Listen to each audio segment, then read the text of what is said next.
જો કોઈ છોકરો કોઈ છોકરી ઉપર હાથ ઉપાડી લે છે અથવા તો કોઈ છોકરી કોઈ છોકરા ઉપર હાથ ઉપાડી લે છે તો આ બંનેના પરિણામ ખૂબ જ અલગ આવે છે. માની લો કે કોઈ છોકરાએ છોકરી ઉપર હાથ ઉપાડી દીધો છે તો તરત જ છોકરી પોલીસ સ્ટેશન જશે, તમારી વિરુદ્ધ ફરિયાદ નોંધાવશે અને ખોટા નિવેદનો પણ આપશે. અને જો છોકરી થોડું પણ રોવું ધોવાનું થોડું કર્યું તો તરત જ પોલીસ તેની વાત માની જશે અને તમારા વિરુદ્ધ FIR નોંધશે.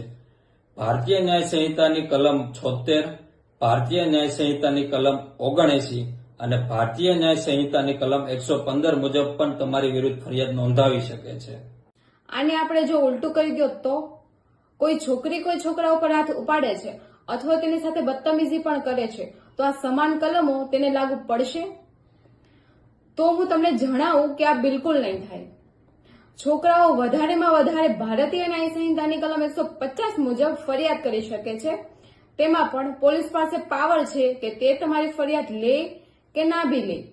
આવી જ કાયદાકીય માહિતી મેળવવા માટે આજે જ અમારા પેજને ફોલો કરો, લાઇક કરો અને તમારા પરિવારજનો મિત્રોને શેર કરો.